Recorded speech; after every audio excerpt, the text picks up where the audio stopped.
Before I begin my remarks, I just want to take the opportunity to thank the Jesuit Conference and ISN for sponsoring this. Certainly Bob Casey, Senator Casey's office for sponsoring this as well. And for all of you, I just want to say a word of thanks for your service to our country. It's not lost on any of us that this is a difficult time to be in governance. And so I'm grateful for your service and for your willingness to stick with it and to keep fighting the good fight. As I was introduced, my name is Tim McCabe. Like Father Kasicki, I'm a Jesuit priest working in Detroit with Detroit's homeless at a program called the Pope Francis Center, recently renamed. We have been ministering to the homeless for over 2.5 decades, and we offer food and laundry and showers and a host of clinics, medical, dental, legal clinics to help the homeless with their particular issues. We see about 170 to 200 people a day.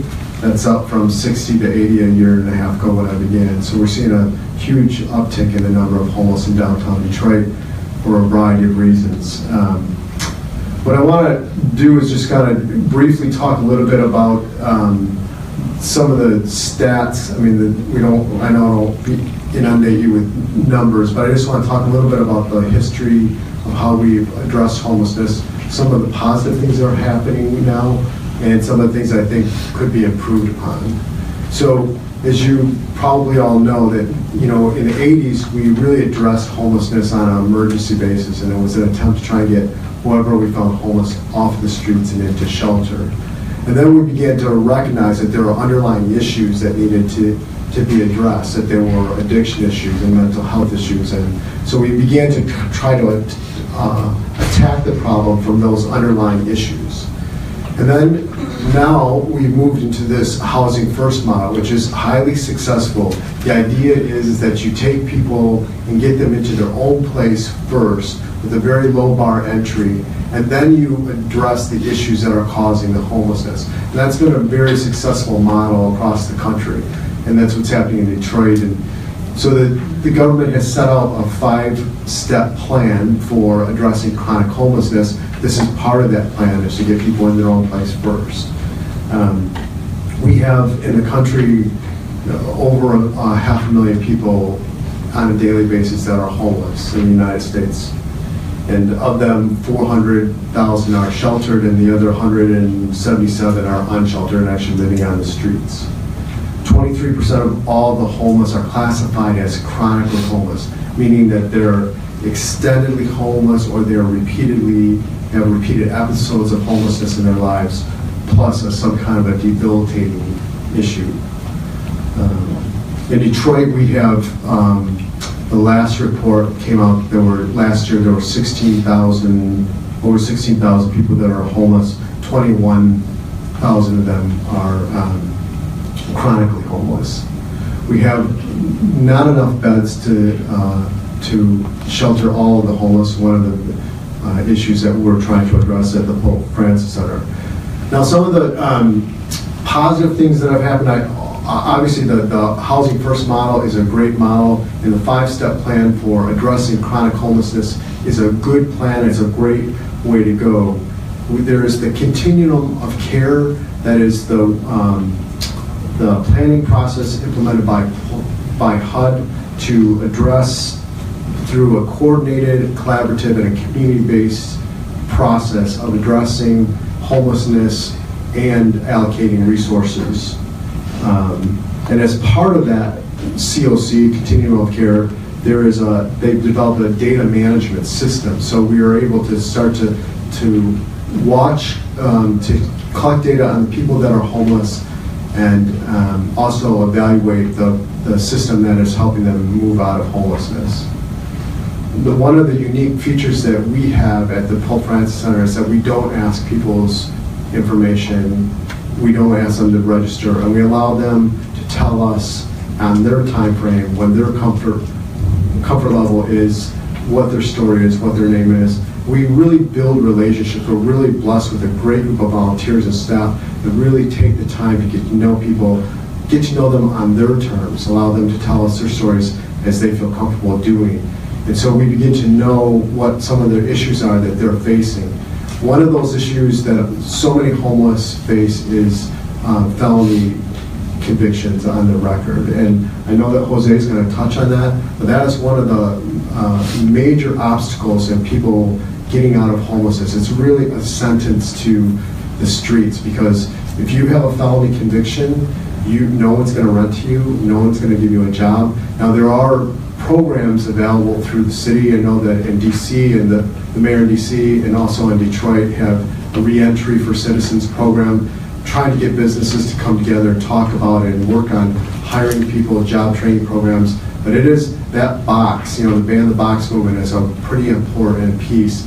The recidivism of returning to prison is, you can understand why it happens. If no one's going to rent to you and no one's going to hire you, I mean, people are left with no other options.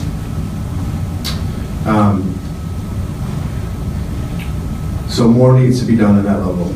We have a system through the continuum of care of prioritizing the needs among people who are experiencing homelessness.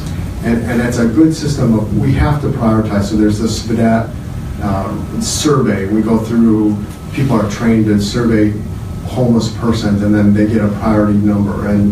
But the problem is with that system is that the people who are most likely to move into housing and stay there are people that are low priority. So I have a woman that I've been working with for the last 3 months. For one thing, if you don't have a physical or mental illness, apparent illness, you're put to the bottom of the list. So a young woman has started coming to the center. Her name is Rosie, and she had a good IT job, but she got a very serious illness. She lost her health insurance, she lost her job, and then she lost her home. So getting her, so suddenly she finds herself on the streets of Detroit. But because she has no presenting mental health issue or physical issue, she's put to the bottom of the list, and she is struggling.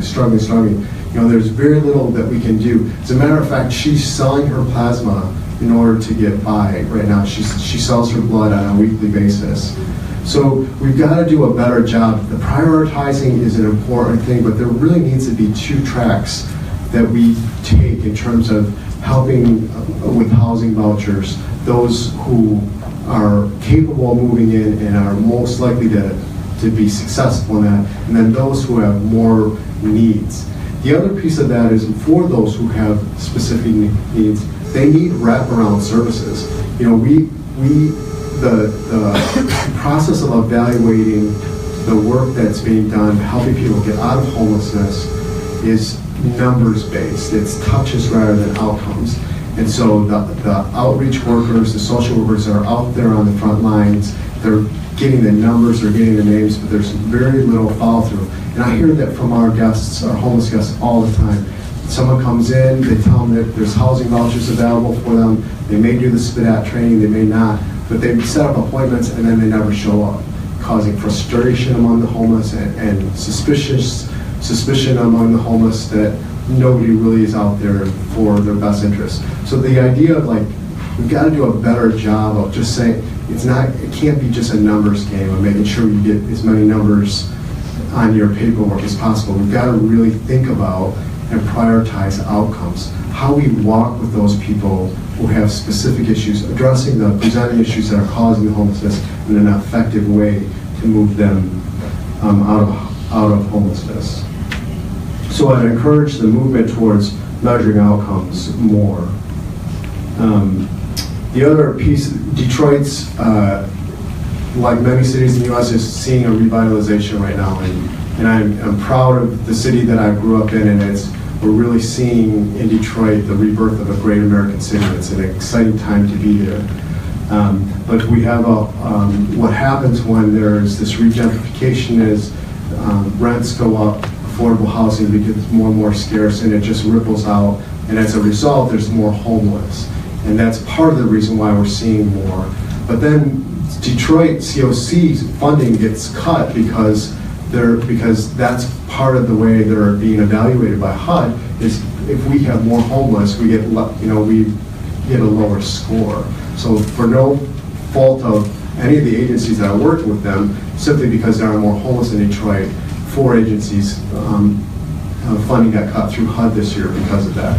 So I think there's ways that we can work together. I want to encourage a continued dialogue among staffers and your Congress people to really continue to talk with us and work together to come up with solutions, because we've done a really good job so far, I think, but there's a lot more work to be done.